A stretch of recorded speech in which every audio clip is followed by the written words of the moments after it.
We also decided to go even a step further, teach them how to book gigs, how to tour, how to manage their career online so they can reach a greater audience. And I'm very proud of all the independents guys. One of them performed for you earlier, Tiana's 500.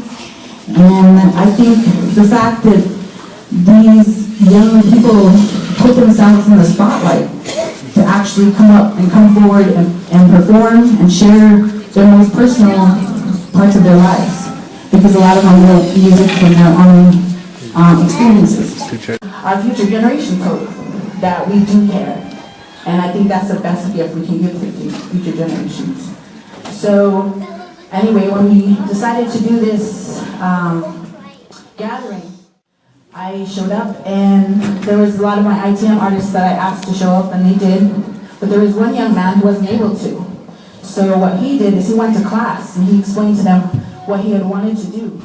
And this is Sheldon King. He goes by LAKOTA Samurai.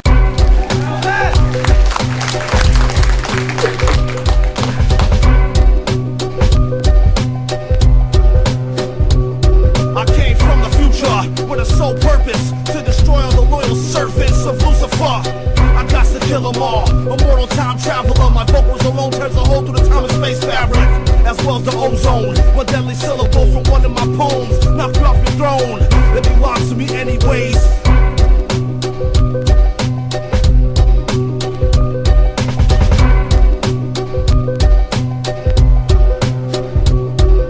We motherfucking cruising fast, doing this the ruin gas, ludicrous, muted, that's the Budapest computer chip. Snatch out the ball called all slide, apocalypse, I'm a short shot, soul shot, kaleidoscope, the line is shown, the ice is sold, the righteous flow, design to gold, violent, ultraviolet, shine, the rise, those with mouth of the sins. You I can see the pap smear, blood splattered spares, don't listen.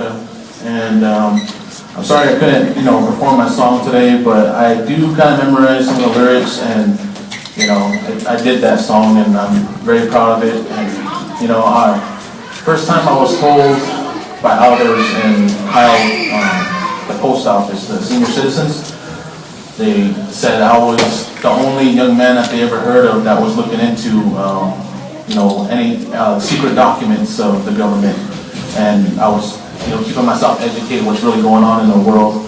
And I thought other people would know it, but they don't tell you it on the news. Certain things like this tar sands pipeline, about Barack Obama not letting it through. People got happy, but he didn't stop it. He vetoed it. He stopped it for now. He didn't officially stop it. And so my theory is that he's not going to do anything about it until he gets voted in. He's going to get voted in first, and then he'll go through with it. He's tricking the people because he saw signs of Daryl Ohana when she went to go protest. She had signs that were saying, lose the pipeline or lose a vote. So he's seen that, and so he could easily, veto it, and when he gets elected in, he could go through with it. And, people don't see that, and I just want to point that out there. And everybody knows the guy I'm voting for is Ron Paul. Ron Paul Revolution. Everybody, has anyone heard of Ron Paul? Yeah, I'm voting for him. Number four, we cut federal employment by at least 10% through attrition. And finally, we say to federal employees, you're not going to make more money than the people in the private sector who are paying for you. We link their compensation. Time. Congressman Paul. On foreign aid, that should be the easiest thing to cut. It's not authorized in the Constitution that we can take money from you and give it to particular countries around the world. To me, foreign aid is taking money from poor people in this country and giving it to rich people in poor countries, and it becomes weapons of war, essentially. No matter how well motivated it is. Congressman Paul, would you cut aid to Israel? I would cut all foreign aid. I would treat everybody equally and fairly. And I don't think aid to Israel actually helps them. I think it teaches them to be dependent. We're on a bankruptcy course, and look at what's the result of all that foreign aid we gave to Egypt. I mean, their dictator that we pumped up, we spent all these billions of dollars, and now there's a more hostile regime in Egypt, and that's what's happening all around Israel. That foreign aid... Because he's trying to save our Constitution right now. And they took that away in Washington, D.C. They had elders up there reading off the constitutional rights, and police came in out of nowhere and arrested them. And they want to know why. The cameraman was asking them, why are you arresting these people when they're just reading off the constitutional rights? And they didn't say anything. They were high-ranked police officers with... The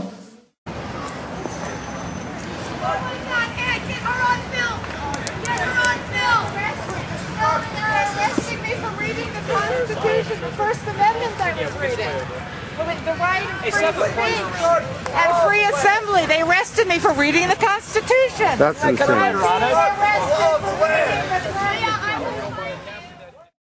won't tell me why they're arresting me. They won't tell you why. No, they won't tell me. What's her name? Why is she being arrested? Give my back. Tell me what's going on, ma'am.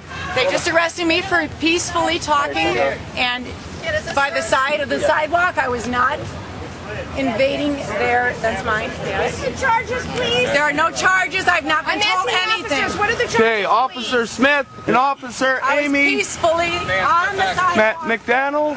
Get her. Take pictures. Take pictures. Good God.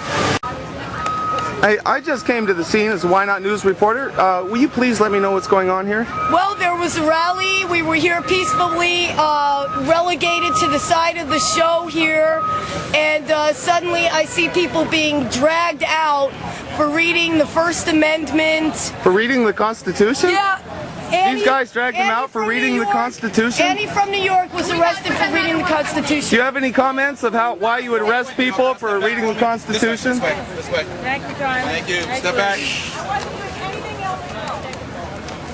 Well, I better run home and get my Constitution. They're arresting people for reading the Constitution as we speak. But they're not actually informing people why they're being arrested. And they won't let them know. Is there any charges? Any charges? What are the charges? So we can inform the families and our lawyers. United States. Will you please let us know what the charges are? Ladies, have you been informed of any charges against you? Were you warned that you were breaking the law?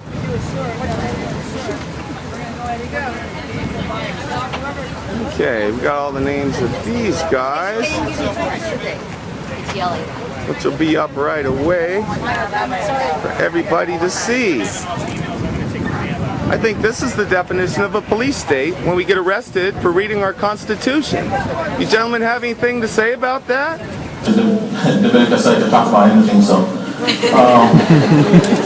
I'm a conspiracy theorist and a revolutionist, and I'm leaning towards a community activist. Has anyone ever heard of Alex Jones? I didn't come out in the trial. You're some kind of provocateur. In fact, you're one of those FBI agents, aren't you? We're in the middle of one of our interviews right now. I know personally, I don't give a damn. I don't give a damn about you either. Oh yeah, you're not going to do anything to me. These people are murderers. These people are murderers. I'm sick and tired of hearing your lies when you machine gunned a bunch of men, women, and children. You got a big problem, buddy. You sit over here. I'm not afraid of you guys. I'm a law-abiding citizen, and I'm sick of it. You sit over here and you talk about how the children huddled in the corner and how the ammunition that they had is what killed them, all the rest of your garbage. You ought to be ashamed of yourself. You don't stand up for the Constitution. You stand for zip, not a zero. You have no calm aplomb. It's false, my friend. And let me tell you, a lot of people are writing down your names. You can follow people around. You can harass people. You can back up your bankster buddies. But a revolution of peaceful information is coming, and when it comes time, you people are going to be brought to punishment. You understand? Just like Nuremberg. Just taking orders doesn't cut it, my friend. You understand me? I think I've assessed you. Yeah, oh, you've assessed me. Listen, you can sit there and say some kind of little joke. All your textbook garbage, my friend. I got people like General Parton, ex-head of Air Force Weapons Development. We know the federal government destroyed Oklahoma. It's proven. We know what you guys are engaged in, just like Hitler burnt the Reichstag. We know you brought Nazis over here through the rat line to set up our CIA after the OSS. So you can't sit here. You can assess me all day. I want you to assess me. I've assessed you, a smiley-faced slime ball that sits here in soft pedals and tries to placate the media. Waco Rules of Engagement shows your agents machine gunning men, women, and children as they tried to exit. These people, what they really are, and you guys probably seen David Gergen on the news a few times, and most people don't know that he's part of a secret society called Bohemian Grove. And at Bohemian Grove, Alex Jones snuck in. He was wearing a black cloak and he had a camera, and he was recording these people. And what they were praying to was a 40-foot tall owl that looked like the devil with the horns and everything. And these people would throw a child, a woman, or sometimes even a man in there. They call it the cremation of character. And they believe that they're burning the cares away. Not only the obvious police around, but believe me, there's a lot of private stuff going on here. Okay, one last question. I read a Washington Times article many years ago where you had a comment about the organization, and then now it's been in the Wall Street Journal, it's been in a lot of different newspapers, and that's the Bohemian Grove. And back in, 1996, when you joined as a Clinton advisor, the Republicans were criticizing you, oh, what about Bohemian Grove? And then you countered them by saying, hey, I don't run around in the woods naked. What did that mean? Here is the before-mentioned Washington Times article where he said, I didn't run around naked like they do. I don't know what quote you're referring to. I'm not aware of any quote like that. Listen, I am a happy member of the Bohemian Grove. I like the folks who come there, and it's really inappropriate for me to talk about the group beyond that. Thank you. Have you been there for the ceremony with the cremation of care? Frankly, I don't think that's something I need to talk to you about. Bohemia, we thank thee for thy adjuration.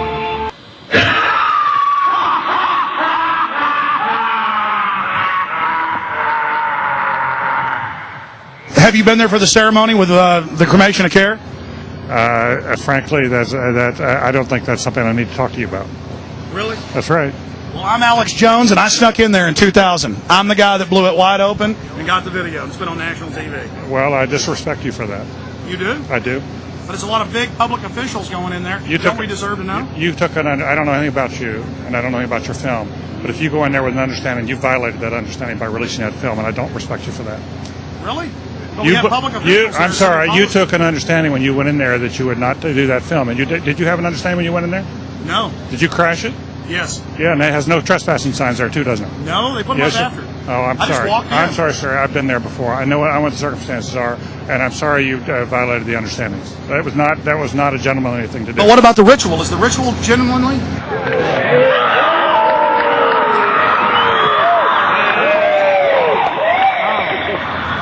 Sir, everything. I don't owe you this comment. I know. I appreciate it. This is what's called ambush journalism, and I disrespect you for that as well. So thank you and goodbye. Been in the ritual? It's none of your damn business. Oh, that's right. Listen. You go around and make understandings with people and violate them. You ambush people on the streets, and that's inappropriate form of journalism. If you wish to practice that, that's fine, but don't ask others to respect you for it. If you want to, you can do. You're a free American, like anything you want. If you want to be uncivil and rude and ungentlemanly, that's up to you. But don't expect the rest of us to say, "Oh well, you're there, Mr. Gergen." I'm sorry, nobody sets policy in there. We try to be gentlemen, and obviously, you don't belong there. Weaving spiders come out here. Yeah, that is a three-pointer. Woo!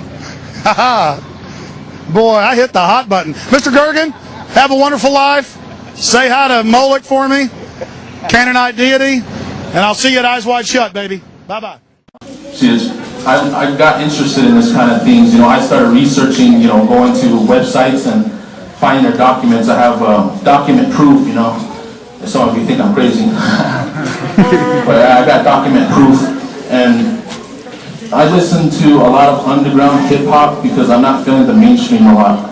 I mean, some of you probably heard mainstream songs on the radio where they talk about guns, they talk about, sex, they talk about drugs, and, they talk about killing a person, taking another one's life.